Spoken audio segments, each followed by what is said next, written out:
Bismillahirrahmanirrahim. Assalamualaikum warahmatullahi wabarakatuh. Alhamdulillah wa syukurillah, la haula wa la quwwata illa billah. Asyhadu an la ilaha illallah wahdahu la syarikalah wa asyhadu anna Muhammadan abduhu wa rasuluhu, amma ba'du. Bapak-bapak, ibu-ibu, peserta kajian 420 hadis sahih pembentuk karakter yang berada di masjid ataupun yang berada di rumah, yang hari ini sedang menyaksikan siaran kami live streaming di Facebook LKI dan YouTube LKI Lamongan. Semoga Allah Subhanahu wa taala selalu memberikan kita semua kesehatan, kelancaran rezeki, dan juga semoga selalu memberikan kepada kita semua hidayah. Amin. Bapak Ibu yang dimuliakan Allah, pembahasan selanjutnya yaitu hadis kedua dari bab beribadah sebatas kemampuan. Seperti biasa, setelah nanti di menjelang Isya atau setelah adzan Isya, kita di sesi terakhir yaitu sesi tanya jawab. Maka dari itu monggo disimak pembahasan yang disampaikan oleh Ustadz Hambal, dan nanti kalau ada yang kurang jelas bisa ditanyakan. Oh ya, sebelumnya kemarin saya tanyakan Mas Yunus ya, Mas Yunus ya, Cak Fatah kan tolong diambilkan kenang-kenangan ya, atau kaos dari Ustadz Hambal ya, semoga bisa menjadi penyemangat. Dipakai Mas Yunus nggih? Nggih, Masya Allah, Alhamdulillah. Langsung saja kepada beliau, Ustadz Dr. Muhammad Hambal Sofyan LC MPDI. Waktu dan tempat dipersilahkan. Tafadhol Ustadz. Assalamualaikum warahmatullahi wabarakatuh. Alhamdulillah, salatu wassalamu ala rasulillah wa ala alihi wa sahbihi ajma'in. Yaqulu Rasulullah sallallahu alaihi wasallam fi marawahul Bukhari wa Muslim min hadithi Muawiyah radhiyallahu an, may yuridillahu bihi khairan yufaqihu fiddin. Alhamdulillah, kita bersyukur kehadirat Allah Subhanahu wa taala atas taufik dan nikmatnya kita bisa hadir kembali dalam kajian hadis-hadis Nabi sallallahu alaihi wasallam sebagai bentuk bukti keseriusan kita dalam memburu hidayah, karena hidayah ini adalah termasuk kebutuhan pokok kita. Makanya dalam hadis qudsi Allah Subhanahu wa taala mengatakan, ya ibadi, ya, kullukum dhal illa man hadaituhu fastahduni ahdikum. Ya ibadi kullukum ja'iun illa man an'amtuhu fastat'imuni ut'imkum. Ya ibadi kullukum arin illa man kasautuhu fastaksuni aksukum. Allah katakan, wahai hamba-hambaku, ya, sesungguhnya kalian semua adalah dhalun, tersesat, kecuali orang-orang yang aku beri hidayah. Maka mintalah hidayah kepadaku, maka aku akan kasih hidayah kalian. Ya ibadi, wahai hamba-hambaku, kullukum ja'i, setiap dari kalian itu lapar, illa man at'amtuhu, kecuali orang yang aku kasih makan. Maka mintalah makanan kepadaku, maka kalian akan aku beri makan. Ya ibadi kullukum arin illa man kasautuhu fastaksuni aksukum. Wahai hamba-hambaku, sungguh kalian semua itu telanjang kecuali yang aku beri pakaian, maka mintalah pakaian kepadaku, maka aku akan beri kalian pakaian. Artinya dalam hadis qudsi ini Allah menjelaskan tentang kebutuhan pokok manusia, dan yang menempati pertama itu adalah hidayah, kebutuhan untuk mendapatkan hidayah. Ya, kita ngaji ini tujuannya adalah agar kita bisa memupuk hidayah tersebut agar tetap membersamai kita, tidak kabur, ya. Karena berapa banyak orang yang sudah mendapatkan hidayah, semangat ibadah, semangat ngaji, kemudian setelah itu hidayahnya meninggalkan dia kemudian malas, ya. Jadi perlu ada siraman-siraman agar kita tetap semangat di dalam tadi yang di atas. Anak-anak yang berada di lantai 2 mohon jangan ramai nggih. Dengar nggih. Terima kasih. Iya. Jadi ngaji itu adalah bagian dari kebutuhan pokok kita agar hidayah yang telah kita peroleh ini selalu membersamai kita, ya. Kita tetap semangat beribadah karena kita butuh nasihat menasihati, saling nasihat menasihati illalladzina amanu wa amilus solihat wa tawashaw bil haqqi wa tawashaw bis sabr. Kecuali orang-orang yang beriman, beramal soleh dan saling nasihat menasihati dalam kebenaran dan saling menasihat menasihati dalam kesabaran, ya. Dan diantara sumber hidayah itu diantaranya ada 2 yang sering, ya, yaitu majelis ta'lim, ya, majelis ta'lim dan melihat wajah orang soleh. Ketemu orang soleh, kita melihat wajahnya itu menenteramkan kita, ya. Berapa banyak orang yang kemudian yang hatinya sebelumnya ini gersang, kering, kemudian ketika melihat wajah orang soleh dia tersentuh hatinya. Dia bisa tenang dalam menjalani kehidupan ini, dia bisa tentram hidupnya, padahal modalnya sama, ya. Dikasih modal waktu sama, kemudian organ tubuh juga sama dan yang lainnya. Tapi dia bisa tentram hidupnya. Kok saya seperti ini ya, susah, ya. Dan tabiat manusia itu suka niru. Makanya perlu tadi kita adanya ngaji itu, kita ketemu orang-orang soleh, kita melihat wajah mereka sehingga kita jadi semangat, ya, semangat kembali di dalam mengamalkan ajaran agama ini, ya.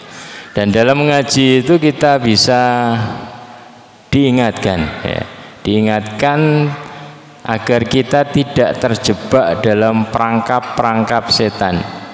Allah katakan wala tattabi'u khutuwati syaitan, dan janganlah kalian ngikuti perangkap-perangkap setan. Dan diantara perangkap setan itu adalah ifrat dan tafrit, ya. Ifrat itu adalah berlebih-lebihan dalam sesuatu. Tafrit itu adalah mengabaikan, meremehkan sesuatu. Ifrat itu beribadah secara berlebih-lebihan. Tafrit itu adalah tadi mengabaikan ibadah, meremehkan ibadah. Yang benar itu tengah-tengah, ya. Kita bisa menikmati ibadah secara nikmat.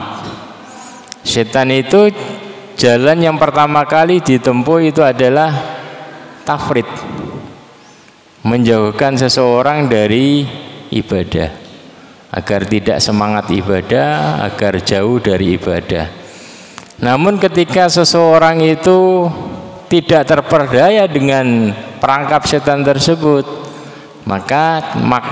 tapi malah semangat ibadah, maka setan tidak putus asa. Dia akan mengambil jalan senjata ifrat, memberikan suntikan semangat kepada orang ini, membisik-bisiki. Dia baca mungkin 1 juz, masih kuat kamu 2 juz, baca 2 juz, masih kuat 5 juz, masih kuat, ya. Jadi dibisik-bisiki agar dia ini betul-betul overdosis. Jadi ketika dia putus asa menjauhkan seseorang dari ibadah, maka dia akan kasih dosis lebih, ya, dosis lebih. Jadi bisikan setan itu selalunya menyesatkan, meskipun itu awalnya bisikan baik, tapi tujuannya adalah buruk, ya. Karena dia tahu ketika dosis itu lebih, maka seseorang itu akan KO, ya. Jadi ketika dia semangat untuk baca Quran, dikasih dosis lebih baca Quran. Jadi obat itu, ibadah kan bagian dari obat. Masing-masing orang itu punya dosis. Ya, masing-masing orang itu punya dosis sesuai dengan tingkatannya. Ketika dia ini baru awal, mestinya pakai dosis rendah. Kalau dari awal kemudian dia pakai dosis tinggi, ya, mesti KO itu setelahnya. Capek, setelah itu tinggalkan. Ya. Jadi kalau seseorang itu pertama semangat baca Quran, kemudian capek, besok sudah nggak baca Quran. Demikian juga Qiyamul Lail. Ya. Jadi mungkin kita kurang paham ketika membaca, kurang bisa mendudukkan ketika membaca tentang biografi orang-orang soleh. Ya, dia ini luar biasa. Mungkin seperti Imam Zainal Abidin, sampai beliau dijuluki Zainal Abidin, Ali Zainal Abidin. Zain itu adalah perhiasan, ya, perhiasan orang-orang ahli ibadah, tokoh. Ya. Kenapa? Karena beliau dikenal kalau malam itu sholat sampai 1000 rakaat, continue. Ya. Jadi loh, dia kok bisa? Ya kan tahapannya panjang, dia itu sudah sampai tingkatan luar biasa, sudah melatih dirinya riyadhah, mengadakan riyadhah sampai kepada batas tadi.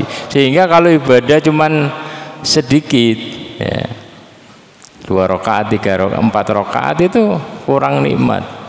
Tapi ketika bisa nikmati itu. Seperti sahabat Utsman bin Affan, baca Quran 30 juz dalam satu sholat witir tiap malam, beliau bisa nikmati karena tingkatannya, makomnya sudah tinggi, sudah terbiasa. Ya. Tapi kalau baru awal kemudian niru sebanyak itu, maka biasanya itu adalah tadi jebakan dari setan. Maka kita harus sadar diri, kita ini berada di posisi mana? Masih posisi awal, atau sudah pertengahan, atau sudah posisi tinggi makom kita ini. Kalau awal dosisnya biasa saja dulu, ya. Nanti meningkat, yang penting istiqomah. Kenapa? Karena diantara perangkap setan itu tadi ifrat dan tafrid. Maka ulama mengatakan al ifratu fil amri ayatun alal masir fihi ila tafrid, ya. Berlebih-lebihan dalam sesuatu, berlebih-lebihan dalam suatu ibadah itu adalah tanda alal masir fihi ila tafrid, dia akan menuju kepada tafrid, mengabaikan ibadah tersebut, ya. Makanya kita harus paham kita ini, posisi kita ini di mana, masih awal ataukah memang sudah terlatih, ya. Kalau masih awal, kata Rasulullah, maka Rasulullah SAW kan bertingkat-tingkat variasi dalam menjelaskan tentang sedekah. Ya. Ketika Abu Bakar karena makomnya sudah luar biasa, beliau izinkan sedekah dengan seluruh hartanya. Tapi ketika beliau ditanya secara umum, maka beliau tidak memperbolehkan. Jangan. Ketika ada yang bertanya sedekah 2/3 hartanya, jangan. Setengahnya ya Rasulullah, jangan. 1/3 ya Rasulullah. Beliau berat, 1/3 ya, tapi 1/3 itu banyak, ya. Lebih kurang dari itu, ya. Nah ini Rasulullah SAW tahu makom masing-masing sahabatnya, sehingga tadi beliau bisa menempatkan, ya. Lihat ini masih awal, maka beliau biasa-biasa saja. Tapi melihat sahabat yang sudah lama, maka beliau memperbolehkan, ya. Jadi agar kita ini tidak terjebak dengan perangkap setan, maka kita harus paham diri kita ini masih awal ataukah sudah proses di tengah. Kalau sudah proses di tengah, maka nggak masalah tadi, kita akan bisa nikmat dengan ibadah-ibadah yang banyak tadi itu. Jadi tetap semangat, ya. Tetap semangat, tapi tidak diperkenankan untuk berlebih-lebihan melampaui batas. Kata berlebih-lebihan antara satu dengan yang lain ini berbeda, ya. Tidak bisa diukur dengan kuantitas, tapi dilihat kualitas keimanannya itu bagaimana. Maka sebagaimana dalam hadis berikut, yaitu hadis yang kedua, ya, karena tujuan beliau itu adalah bukan melarang seseorang beribadah, Tapi tujuan beliau itu adalah agar seseorang itu bisa istiqomah menikmati ibadahnya. Karena kalau seseorang itu bisa menikmati, dia akan bisa istiqomah. Tapi kalau dia ini tidak bisa menikmati, ibadah itu menjadi beban, maka biasanya tidak lama ya. Kecuali seseorang itu latihan, ada yang melatih tahap bertahap sampai kemudian mendapatkan kenikmatan tersebut. Anas bin Malik radhiyallahu anhu qala jaa salasatu rahtin ila buyuti azwajin nabi sallallahu alaihi wasallam yas'aluna an ibadatin nabi sallallahu alaihi wasallam falamma ukhbiru ka'annahum taqaluha wa qalu aina nahnu minan nabi sallallahu alaihi wasallam wa qad ghufira lahu ma taqaddama min dhanbihi wa ma ta'akhkhar. Qala akhaduhum ama ana fa usalli al-lail abadan wa qala al-akhar wa ana asumu ad-dahra abadan wa la uftir wa qala al-akhar wa ana a'tazilu an-nisa fala atazawwaju abadan wa jaa Rasulullah sallallahu alaihi wasallam ilaihim fa qala antumul ladzina qultum kadza wa kadza amma wallahi inni la-akhsyakum lillah wa atqakum lahu lakinni asumu wa uftir wa usalli wa arkud wa atazawwajun nisa faman raghiba an sunnati falaysa minni. Rawahul Bukhari wa Muslim. Dari Anas bin Malik radhiyallahu anhu ia menuturkan ada 3 orang ya. Salah satu rahtin ila buyuti azwajin nabi ya. Ada 3 orang datang ke rumah istri-istri Nabi menanyakan tentang ibadah Nabi Shallallahu Alaihi Wasallam. Ini menunjukkan semangat para sahabat di dalam menjadikan Rasulullah Shallallahu Alaihi Wasallam itu sebagai uswah.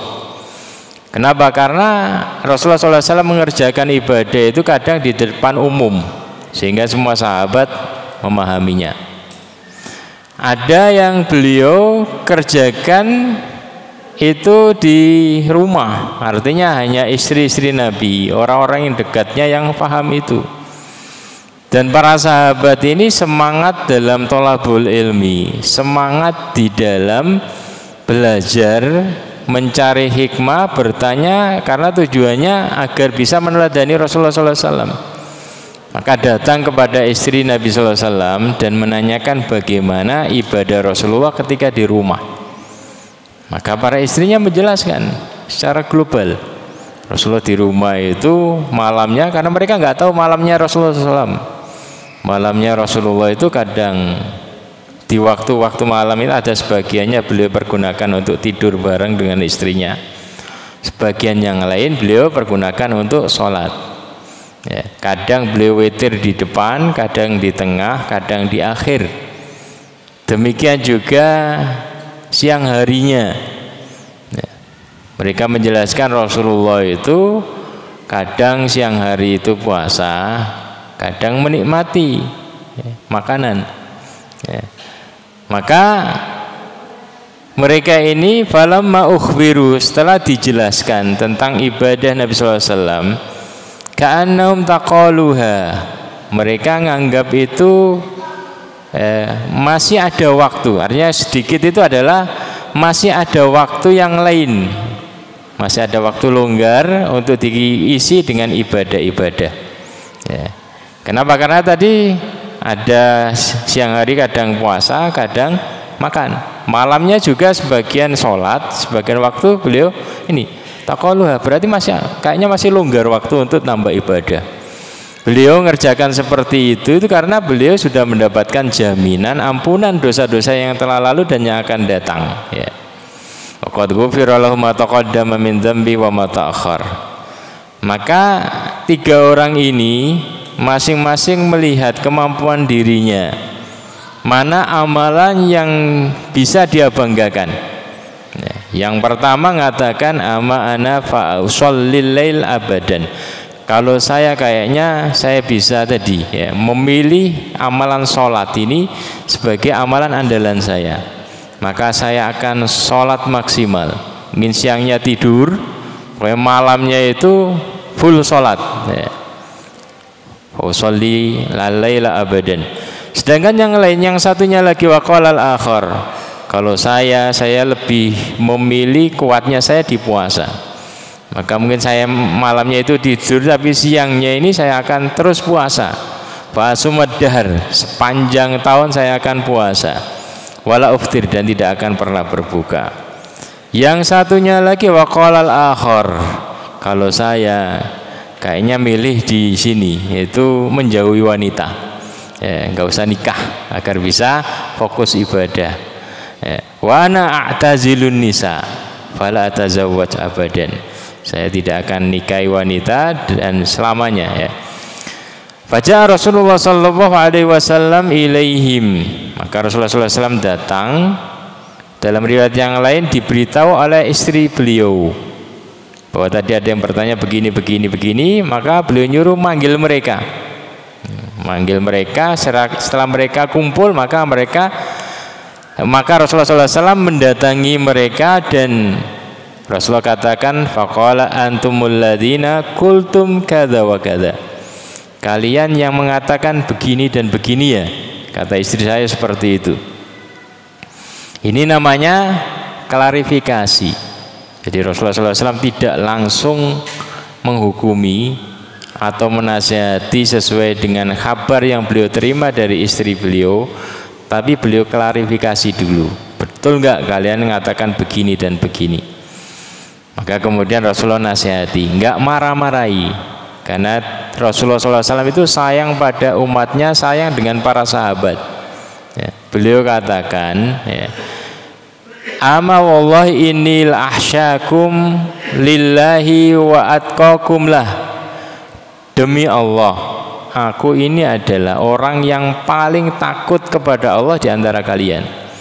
Standar ketakutan yang benar ini saya. Wa atqakum lah, dan aku adalah orang yang paling bertakwa kepada Allah. Standar ketakwaan itu saya, ya. Makanya ini diantara hikmah kenapa, ya, kenapa Allah mengutus Rasul itu dari kalangan manusia, bukan dari malaikat, agar jelas standarnya. Ya, jadi kalau kita tahu kondisi diri kita, tahu keadaan diri kita, maka kita bisa seperti itu. Ya, maksudnya adalah dalam menjelaskan sesuatu kayak seperti ini, karena kita tahu dalil-dalilnya. Ya. Wa usolli wa arkut, ya. Maka lakinni asum wa uftir, ya. Standar ketakwaan itu saya. Ya. Saya itu puasa dan kadang berbuka. Kenapa? Karena ini adalah yang menjadikan kita bisa istiqomah. Ya. Jadi ibadah ya harus menikmati dunia kita. Ya, menikmati makanan, lezatnya makanan. Jangan mengharamkan makanan-makanan yang dihalalkan oleh Allah Subhanahu wa taala.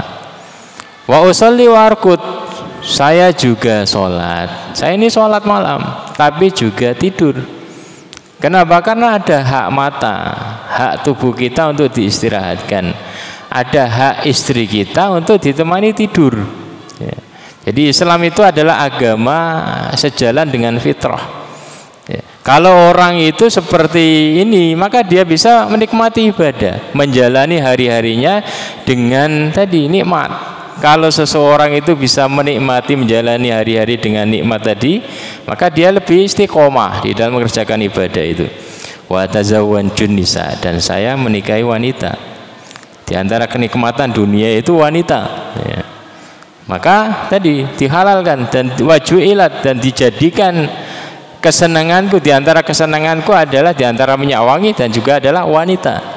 Maka saya ini menikahi wanita karena itu sejalan dengan fitrah. Karena fitrah manusia tadi diciptakan berpasang-pasangan.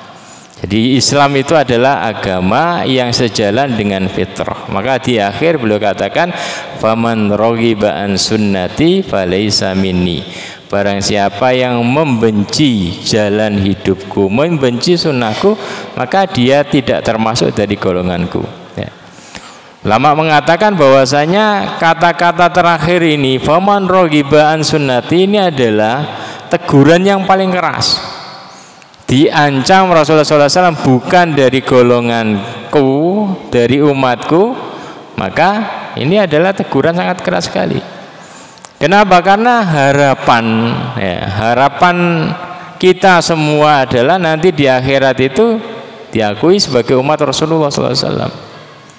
Karena nggak ada penolong yang bisa nolong selain Allah, yaitu yang memberikan syafaat itu adalah Rasulullah SAW. Kita kehausan, Rasulullah menanti kita di Telaga Kautsar. Dan yang menjadi bukti itu adalah tadi amalan kita. Bagaimana kita ini betul-betul mengamalkan sunnah-sunnah Rasulullah SAW ini sebagai di antara bukti kita adalah umat Rasulullah. Maka faman raghiba an sunnati falaysa minni. Jadi hadis ini menjelaskan kepada kita bahwa yang jadi patokan itu adalah dalil. Dalam menetapkan amalan ini disyariatkan ataukah tidak, atau mengambil sebuah thariqat jalan amal itu adalah harus pakai dalil, tidak hanya berdasarkan logika. Kalau berdasarkan logika, logika awal loh ya, seorang itu semangat ibadah malam terus, ini bagus sekali nih orang. Seperti Aisyah kemarin mengatakan, wanita ini luar biasa ya Rasulullah, sholatnya luar biasa, full sholat ya. Tapi itu berdasarkan logika saja ya. Itu bukan jaminan. Yang menjadikan jaminan ini ada dalilnya tidak, contohnya adalah tidak. Kalau itu ada contoh tadi standar, dan standar yang terbaik adalah Rasulullah SAW. Wa khairul hadi hadiyu Muhammadin sallallahu alaihi wasallam. Sebaik-baik petunjuk adalah petunjuk Rasulullah SAW, sebaik-baik contoh. Maka ini yang memotivasi kita agar kita ini sering mengkaji hadis-hadis Nabi Sallallahu Alaihi Wasallam. Biar apa? Biar kita tahu standar yang benar itu seperti ini. Ya.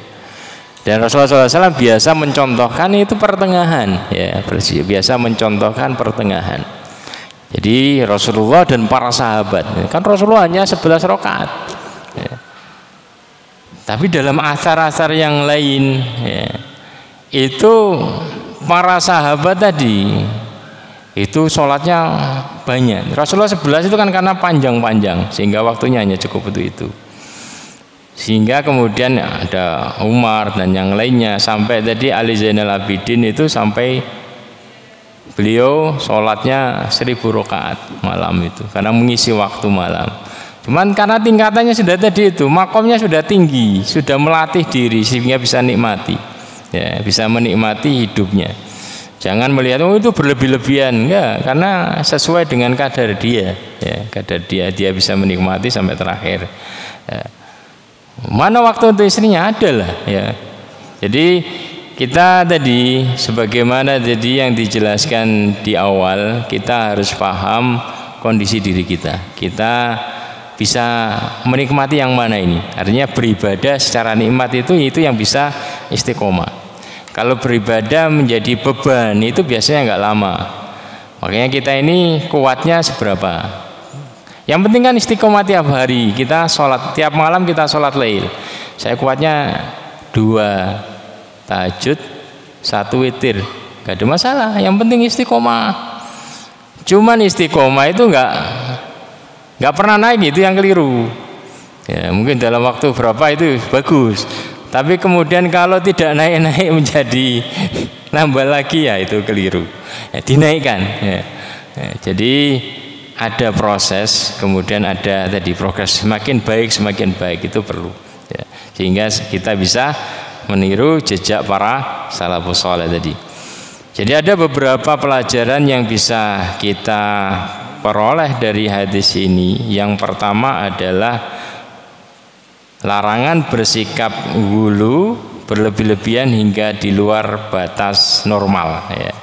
Jadi Syekh Utsaimin di dalam menjelaskan hadis ini, ya, beliau katakan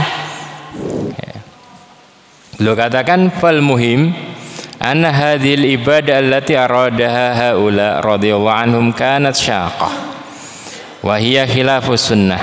Ya. Jadi yang terpenting adalah bahwa ibadah yang mau dikerjakan oleh 3 orang sahabat tadi ini sangat berat, dan Rasulullah tahu kondisi. Maka beliau menasihati kanat syaqqa dan menyilih sunnah. Maka Rasulullah SAW katakan, ama wallahi inilah syakum, ya. Demi Allah yang menjadi standar takut kepada Allah, standar takwa kepada Allah adalah saya, ya. Jadi Rasulullah SAW terkadang mencontohkan, ya, terkadang beliau mencontohkan yang ideal, terkadang juga beliau mencontohkan yang ini paling rendah, ya, paling rendah bawah. Ya. Itu menunjukkan sebagian umatnya untuk bisa mengerjakan hal tersebut. Jadi Rasulullah SAW kadang menjelaskan, ya, menjelaskan dengan keras tentang adab makan minum, yaitu apa? Duduk. Ya. Jadi barang siapa yang faman syariba falyajlis, barang siapa yang minum adalah dia duduk. Waman nasya falyastaqi, barang siapa lupa maka hendaklah dia muntahkan, sampai keras seperti itu, ya. Jadi untuk memberikan contoh yang ideal, yang terbaik adab minum termasuk makan itu adalah sambil duduk. Barang siapa lupa hendaklah dia muntahkan, dalam riwayat Muslim itu seperti itu. Itu memberikan penekanan pentingnya menerapkan adab, yaitu duduk ketika minum.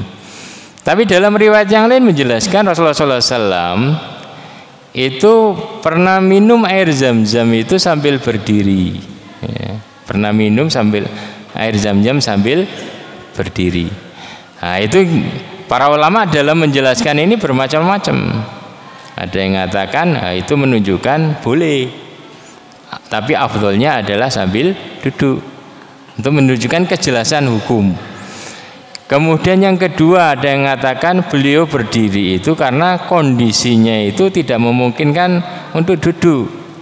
Ya, kenapa? Karena waktu itu minum itu di dekat sumur zam-zam, jadi ngambil air nimba, kemudian diminum, dan itu banyak orang pada berdiri nunggu, ya. Jadi susah kalau sambil duduk. Kenapa? Karena dikerumuni banyak orang. Beda dengan sekarang, sudah enak, ya. Kemudian, ya, jadi seperti itu. Nah, demikian juga tentang beberapa dalil. Jadi kok kadang begini, kadang kok agak biasa. Itu menunjukkan jadi Rasulullah itu umatnya itu macam-macam, ya. Yang jelas adalah selama kita bisa mengerjakan yang tadi ideal, kerjakan. Cuman terkadang mengerjakan yang tadi itu nggak ada masalah, untuk menunjukkan sekali-sekali nggak ada masalah, kan menunjukkan seperti itu. Ya. Kenapa? Karena iman kita ini kadang naik, kadang turun. Ketika turun itu jangan sampai kemudian terjerumus kepada dosa, tapi tetap berada di dalam contoh yang dicontohkan oleh Rasulullah SAW. Ya. Jadi kata Syekh Utsaimin, ya, bahwa fa fi hadza dalilun ala annahu yanbaghi lil insan ay yaktasid fil ibadah. Ini menunjukkan bahwasanya manusia itu harus, ya, kita dituntut untuk iktisad, tengah-tengah di dalam beribadah. Bal yanbaghi lahu ay yaktasid fi jami'i umuri. Bahkan dalam segala hal itu tengah-tengah itu pilihan yang terbaik. Imam Hasan Al-Basri beliau mengatakan khairul a'mal khairul umuri awsatuha. Sebaik-baik urusan itu adalah pertengahan. Ya, sebaik-baik urusan adalah pertengahan. Li'annahu in qassara fata khairun katsir. Ya. Karena kalau seseorang itu qassara, mengabaikan suatu amalan, maka banyak kesempatan beramal yang hilang. Ya. Wa in syaddada, kalau dia ini ifrat, berlebih-lebihan, keras, ekstrim dalam mengerjakan sesuatu, maka biasanya saufa yakal wa ya'jiz, biasanya dia akan lemah terakhirnya. Kalau dia sudah capek, maka biasanya dia akan tinggalkan. Walihada yanbaghi lil insan ay yakuna fi a'mali kulliha muqtasidan, ya. Maka hendaklah kita ini memilih, ya, dalam segala amalan kita ini yang pertengahan. Bagaimana jiwa kita bisa nikmati, ya itu yang kita telateni. Ya. Cuman standarnya bukan hanya perasaan, karena perasaan ini nanti akan ngawur, nggak jelas standarnya. Jadi standarnya adalah tetap ada dalilnya nggak? Nah, jadi dalilnya itu memperbolehkan antara ini dan ini. Kalau bisa ideal bagus. Ya. Kalau nggak bisa ideal ya tengah-tengah lah. Kalau nggak bisa tengah-tengah pas bawah, tapi tetap ini masih berada dalam dalil mengamalkan sunnah. Ya. Kemudian pelajaran yang kedua yang kita bisa peroleh dalam hadis ini, bahwa para sahabat itu sangat bersemangat di dalam beribadah. Jadi para sahabat itu kenapa patut kita contoh? Karena mereka ini ada semangat di dalam ibadah. Dan semangat mereka ini biasanya itu semangat mereka ini adalah orang yang konsisten. Ya, kalau mereka sudah menetapkan seperti ini, maka terus seperti itu. Seperti Abdullah bin Amr bin As. Ya.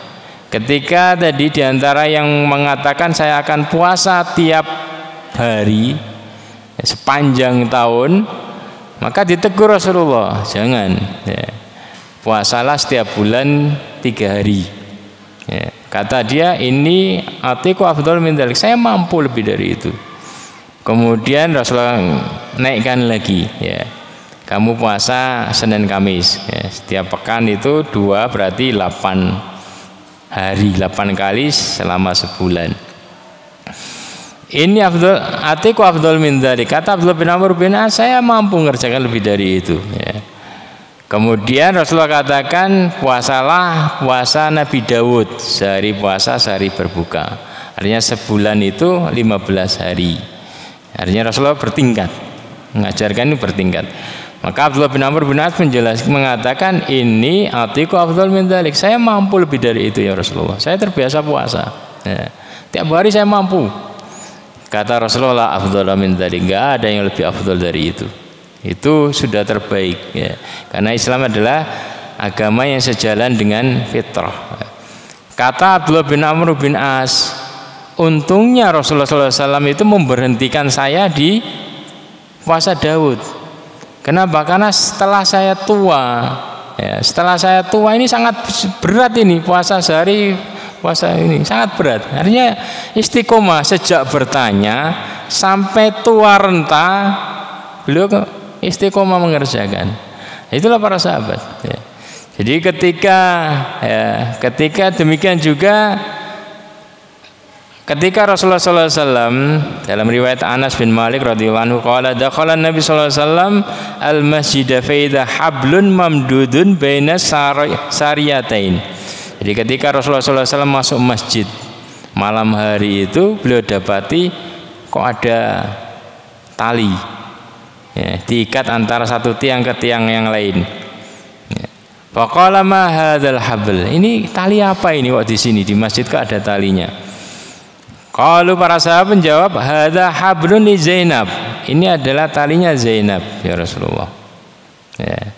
Zainab ini kan putri Rasulullah. Ya.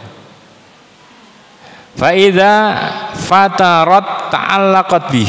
Ya. Jadi kalau malam itu semangat ibadah. Ya. Kalau pas capek ngantuk, maka sambil pegangan tali ini, sehingga tetap bisa ibadah. Nah, ini kan menunjukkan semangat para sahabat di dalam ibadah, ya, dan konsisten terus seperti itu. Maka kata Rasulullah SAW, faqala Nabi sallallahu alaihi wasallam, hulluhu liyusalli ahadukum nasyatahu fa idza fatara falyarkut, muttafaqun alaih. Ya. Jadi Rasulullah SAW beliau tidak melarang, tapi beliau ngasih jalan tengah. Ya. Ini lepaskan, nggak usah pakai gini-gini. Ya. Jadi ketika sudah capek, ngantuk, tidur aja, nikmati ibadahmu. Ngantuk sekali, tidur, falyarkut. Ya. Fa idza fatara falyarkut, muttafaqun alaih. Ya, hendaklah dia tidur. Cuman berbeda dengan zaman kita. Jadi nasihat itu ya harus sesuai, ya, harus tepat sasaran. Kalau orangnya ini malas-malesan kemudian dia itu dinasihati seperti jangan kamu ekstrim ibadah. Dia sudah malas ibadah, jangan ekstrim ibadah. Itu keliru. Jadi kalau seseorang ini berlebih-lebihan baru dinasihati dengan ini. Terkadang seorangnya tadi memberikan deradikalisasi kepada orang-orang yang nggak radikal itu. Ibadah saja jarang, kemudian dideradikalisasi tambah tinggal apa agamanya. D itu adalah menghilangkan, mengurangi sifat radikal. Jadi kalau orang-orang seperti tadi kasih semangat untuk ibadah itu yang paling tepat. Nanti kemudian dibimbing agar istiqomah di dalam beribadah. Silakan adzan dulu.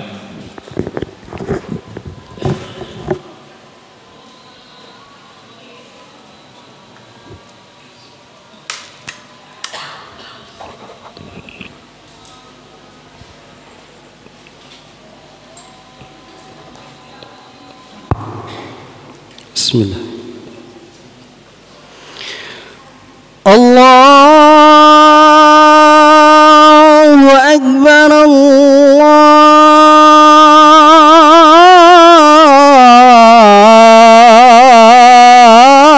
Allahu Akbar,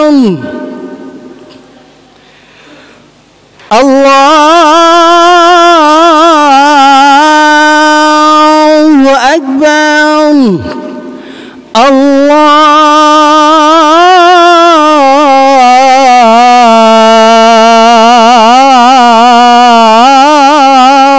Akbar. Asyhadu an la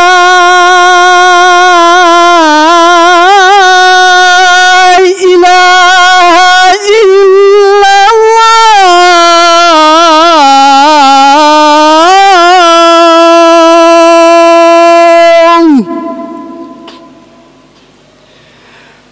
Asyhadu an la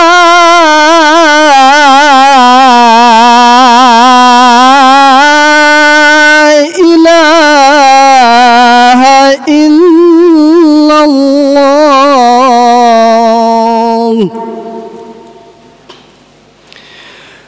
Asyhadu anna Muhammadar Rasulullah.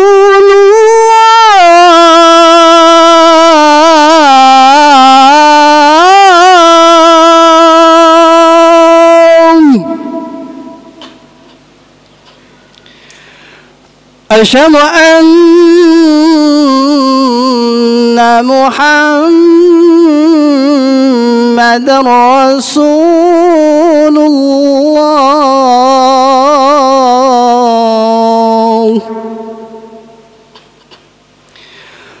Hayya 'alas salah.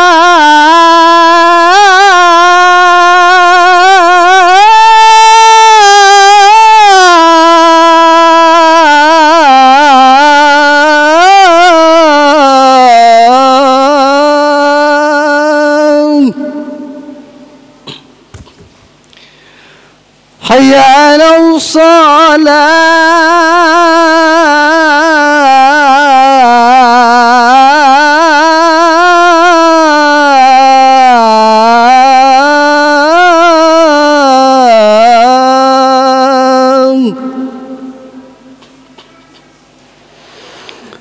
Hayya 'alal falah.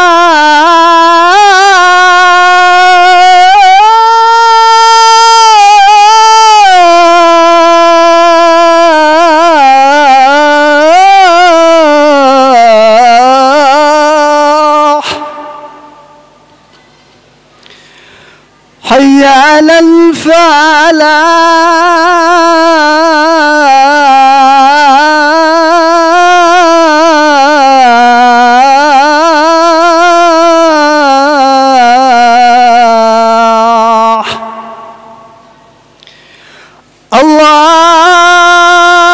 Allahu Akbar,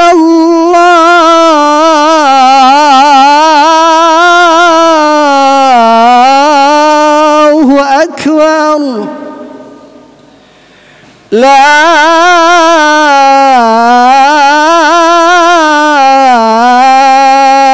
ilaha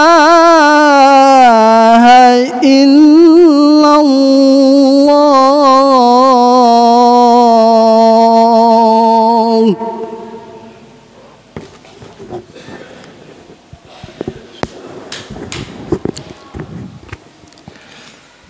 Ya, kita lanjutkan. Jadi para sahabat itu mereka punya semangat tinggi di dalam beribadah dan stabil. Ya, dan stabil. Kenapa? Karena mereka ini ada yang bimbing. Ketika mereka melihat wajah Rasulullah, maka ada semangat untuk meniru beliau. Ada semangat untuk beribadah dan ada yang mengontrol. Karena ibadah mereka dikontrol dengan ilmu. Ya. Jadi di dalam menjalani ibadah kita ini ya perlu adanya mursyid. Ya. Jadi orang yang punya ilmu yang mumpuni, mapan, ya, yang dijadikan sebagai guru, agar ibadah tidak hanya berpatokan pada perasaan, agar ada yang menegur, menjelaskan dalil-dalilnya itu, standarnya itu seperti ini. Karena kalau tidak maka akan melampaui batas dan akan ada ketimpangan. Ya. Jadi orang melampaui batas ini timpang, cara ibadahnya itu bertimpang. Ya. Seperti orang-orang Khawarij.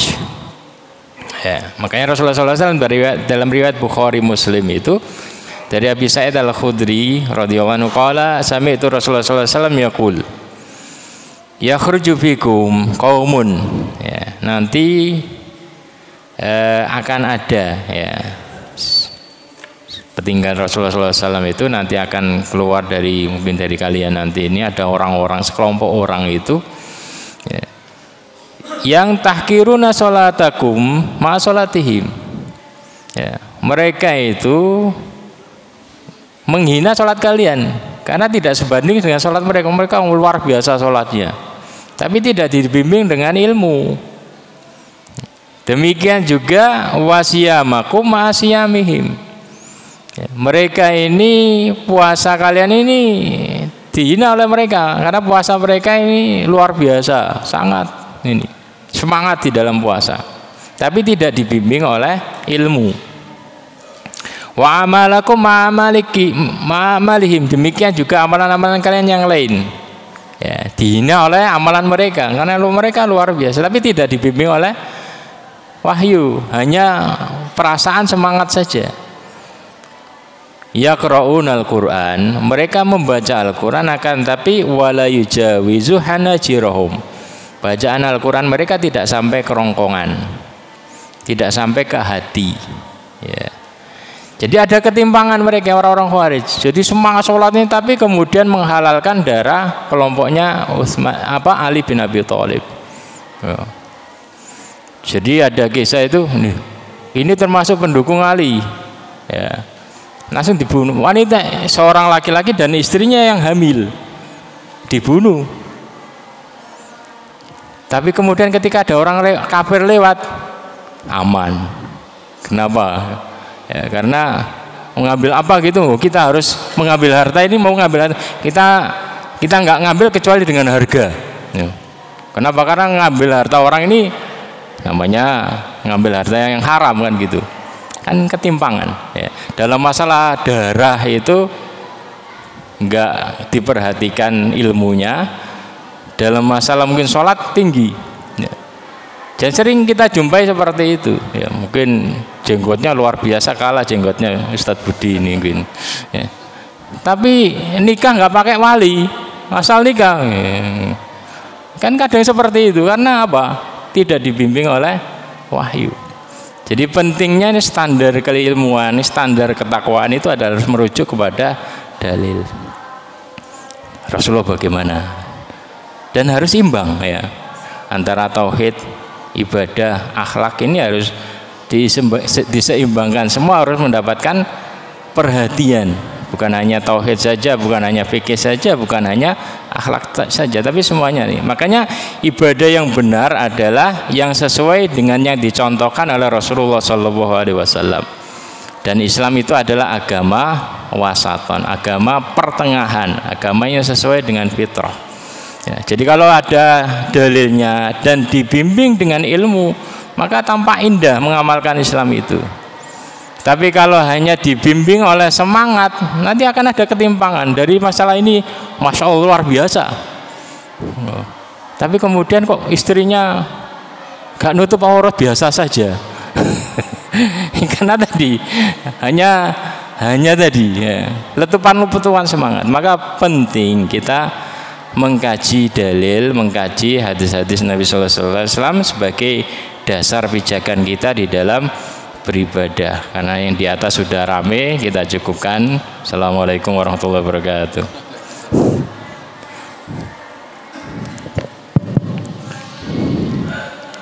Ya, selanjutnya yaitu sesi tanya jawab. Sebelum sesi tanya jawab, anak-anakku yang ada di lantai atas, ngajinya yang pelan-pelan ya.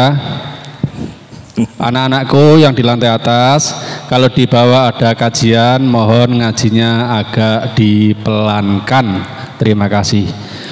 Monggo selanjutnya sesi tanya jawab dari bapak-bapak, ibu-ibu yang ingin bertanya bisa langsung bertanya. Monggo.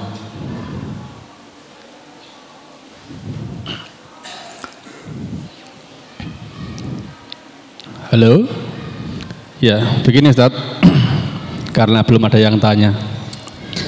Kita sudah tidak menjumpai Rasulullah Shallallahu Alaihi Wasallam. Tentu kita juga standarnya ya, ketika kita melakukan beribadah kan nggak ada yang melarang seperti dalam hadis ini, Ustaz.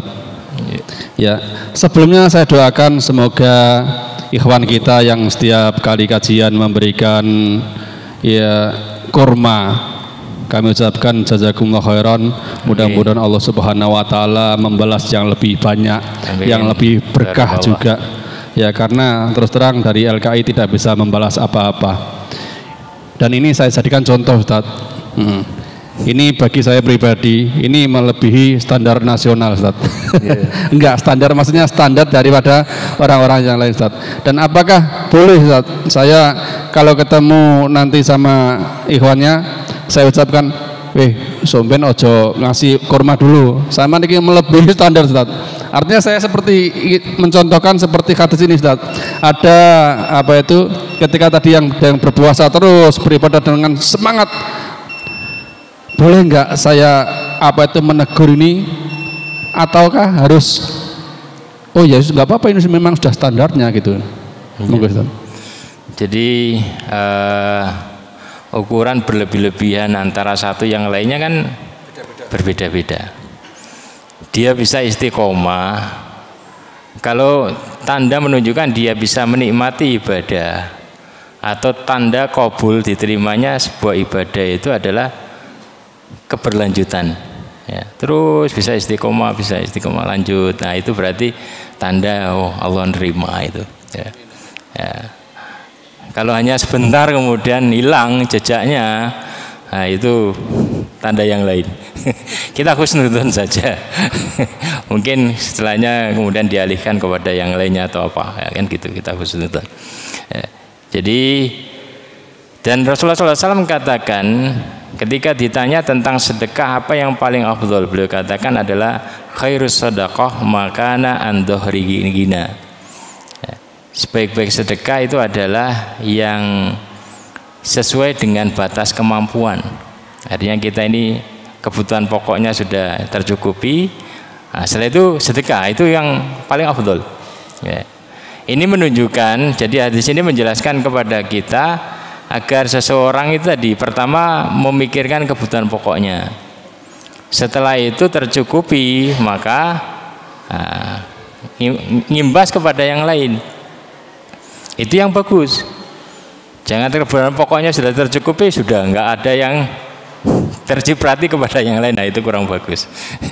Jadi kalau seseorang itu bisa kontinu, itu menunjukkan sudah andohrina, ya, artinya dia sudah mampu dan tercukupi, ya, itu bagus ya. Jadi ukuran apakah ini berlebih-lebihan ataukah tidak antara satu orang dengan yang lainnya itu berbeda ya. Dan setiap dari kita itu yang lebih paham tentang kondisi diri kita masing-masing ya. Yang jelas kalau ada seorang berbuat ketaatan, kita harus ghibthah, iri pengen bisa berbuat kebaikan seperti itu, dan apalagi bisa istiqomah. Jadi itu ya. Monggo, ada dua. Ya, yang depan dulu. Yang depan dulu nggih. Nah, depan.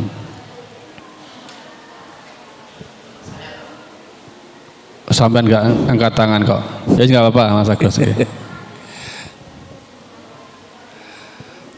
Assalamualaikum warahmatullahi wabarakatuh. Waalaikumsalam warahmatullahi wabarakatuh. Astagfirullah. Sebelumnya saya mau beristighfar dulu Ustaz. Astagfirullahaladzim. Di sini gini Ustaz. Kami sebagai umat Islam semuanya meyakini bahwasanya Rasulullah itu adalah uswatun hasanah. Beliau contoh terbaik bagi kita. Yang saya tanyakan Ustaz, di dalam hadis ini kan Rasulullah bersabda bahwasanya kalian yang mengatakan begini dan begitu, ketahuilah demi Allah, sungguh aku adalah orang yang paling takut kepada Allah dan paling bertakwa di antara kalian. Di dalam perkataan ini apakah ada sifat kibr di situ, Tat? Sifat apa? Kibr. Kibr pada? Maksudnya Rasulullah itu maksudnya ada sifat membanggakan diri gitu, Tat, maksud saya. Itu kan ada perkataannya itu kan aku, ya. Ya, aku. Itu yang pertama. Terus yang kedua itu di sini kan Rasulullah menjelaskan bahwasanya beliau pernah bangun untuk sholat malam dan beliau juga pernah tidur. Yang saya tanyakan apakah di dalam beliau dalam seumur hidup beliau itu apakah beliau pernah tidak mengerjakan sholat malam, sehingga saya pernah mendengar atau mungkin membaca tadi ya, dia waktu itu tertidur tidak mengerjakan sholat malam terus diganti di siangnya. Apakah pernah beliau maksudnya tertidur, maksudnya dalam sholat malam tidak mengerjakan sholat malam? Jazakumullah. Assalamualaikum warahmatullahi wabarakatuh. Jadi Rasulullah katakan inilah ahsyakum lillah wa atqakum lahu. Aku adalah orang yang paling takut di antara kalian kepada Allah dan orang yang paling bertakwa di antara kalian kepada Allah Subhanahu wa taala. Apakah ini bagian dari perkataan sombong ya? Jadi Rasulullah SAW katakan demikian bukan karena sombong ya, tapi beliau mengatakan seperti itu untuk menunjukkan kejelasan ketika, dan itu dibutuhkan ya dalam suatu pokoknya standarnya seperti ini ya. Karena seperti mungkin seorang pemimpin harus seperti itu.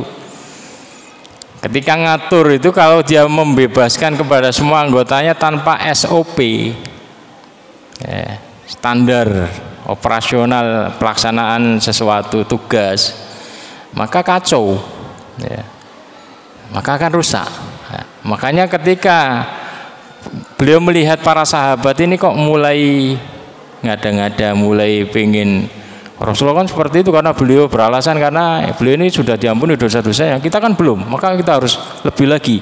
Nah, ketika melihat ada tanda-tanda seperti itu biar tidak melebar, ini butuh ketegasan ya, standarnya itu saya seperti ini dan itu dibutuhkan, dan pemimpin harus tegas seperti itu. Ketika pemimpin hanya diem ya, itu akan rusak kan seperti itu. Kenapa? Karena nggak ada aturan, nggak ada ketegasan.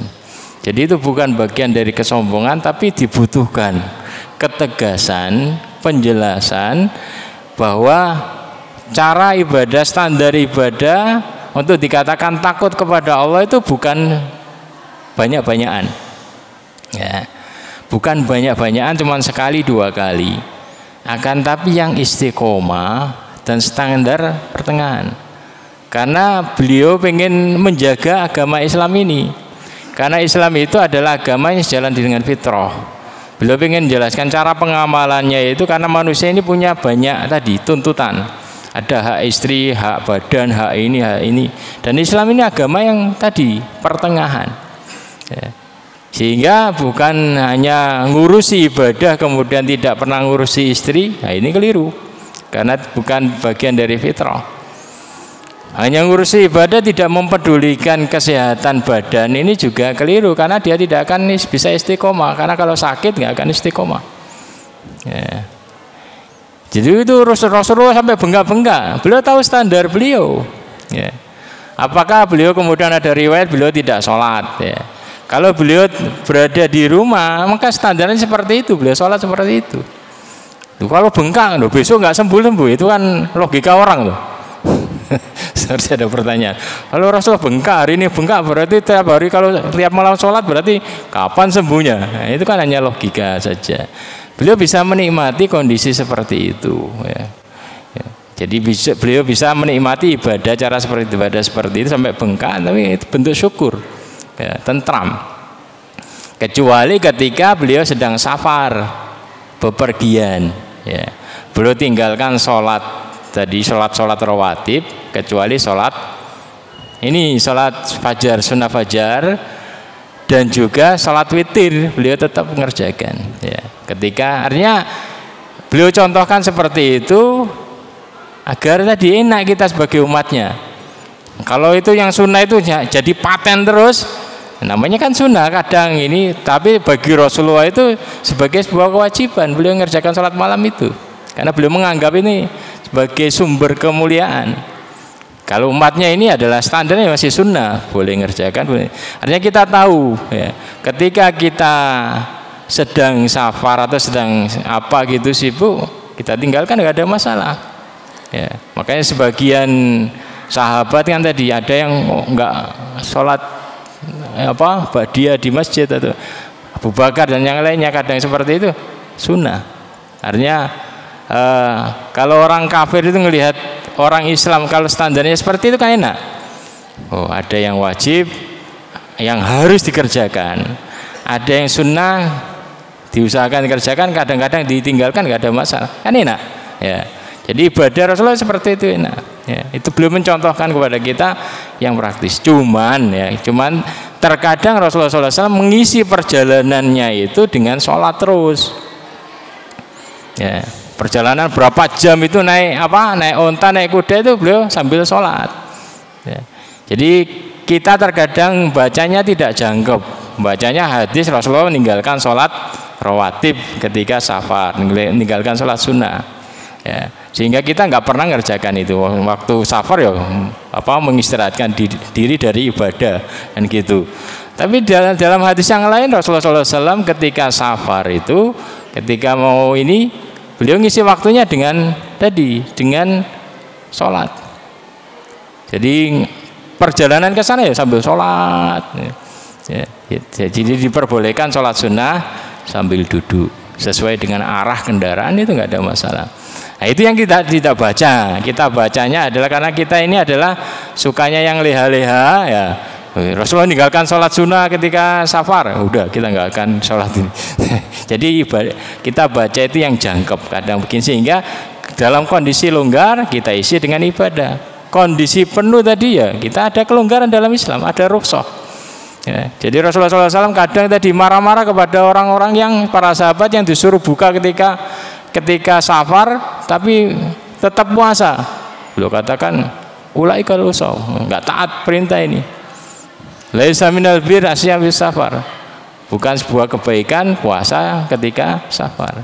Tapi beliau juga ngerjakan puasa ketika safar kadang, artinya sesuai dengan kondisi kita. Kalau itu yang kita jadikan patokan kan enak, ibadah dengan tentram, ya. Jadi perlulah di sini perlu kita banyak mengkaji hadis-hadis Nabi SAW sehingga kita tahu, ya, berbagai macam kondisi di dalam tadi ibadah itu macam bisa kondisi kita begini, kita terapkan ibadah seperti ini, kondisi kita seperti ini kita terapkan, sehingga kita bisa nikmati ibadah kita. Karena kalau kita bisa nikmati ibadah, maka kita bisa continue istiqomah di dalam beribadah. Itu yang penting, ya. Monggo Pak Abbas terakhir. Bismillah. Karomah kemuliaan yang diberikan kepada orang yang istiqomah. Tatkala mungkin di antara kita mendapatkan kemuliaan atau karomah tadi, karena untuk mendapatkan karomah itu pastikan dia harus istiqomah. Tatkala dia sudah istiqomah, pertanyaan saya, bagaimana untuk menjaga kita biar bisa istiqomah? Yang kedua, apakah istiqomah itu setiap saat kita laksanakan, apakah mingguan, apa bulanan, bahkan kita mempunyai amalan 1 tahun sekali misalkan. Apakah itu termasuk diantaranya kalau kita bisa menjaga yang setiap saat, mingguan, atau yang 1 tahun bisa dikatakan dengan istiqomah? Kata Ustaz. Ya. Jadi itu nanti kita akan bahas, sudah kita bahas itu ada keutamaan istiqomah ya. Jadi yang patut kita garis bawahi itu adalah yang tadi itu perkataan Hasan Al-Basri, khairul umur awsatuha, sebaik-baik ini adalah yang tengah-tengah. Kenapa? Karena dari situ kita bisa istiqomah. Yang pokoknya kan kita bisa terus menerus mengerjakan ya. Sampai batas mana? Hatta ya'tiyakal yakin, sampai batas meninggal. Hatta ya'tiyakal yakin, sampai batas meninggal, sehingga kita meninggal dalam keadaan husnul khotimah ya. Jadi kita harus pandai-pandai memilih amal yang kita mampu ya.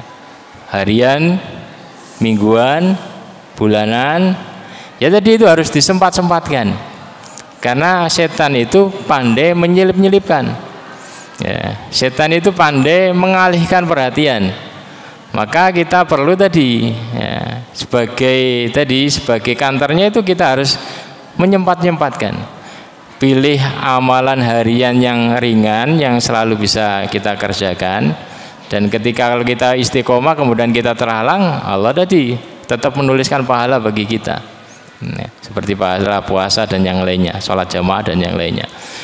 Harian kita pilihkan mana yang ini ya. Kemudian mingguan juga seperti itu, kita pilih, oh saya mampu ini. Seperti tadi, pilih yang mana yang ringan kita kerjakan, nah itu yang terus. Jadi secara umum kita ngerjakan, tapi ada beberapa amalan yang kita bisa pilih. Kita tentramnya di situ, kita bisanya banyak di situ, nah itu kita pilih. Ya. Kenapa? Karena istaqimu walan tuhsu, berusaha istiqomah dan kalian tidak akan mampu mengerjakan semua bentuk kebaikan secara maksimal, semuanya nggak bisa ya. Semua berusaha kerjakan, tapi ada beberapa yang kalian bisa maksimal. Orang yang Allah lapangkan pada rezekinya, dia akan bisa maksimal di sedekah. Kalau dia tinggalkan amalan sedekah, itu keliru, pintu amalnya di situ. Tapi dia tidak tinggalkan qiyamul lail kan gitu toh, tetap puasa juga seperti itu. Tapi ada beberapa yang perlu dijadi kebanggaan. Seperti sahabat tadi, ada saya bangganya di sini karena saya bisa nikmati.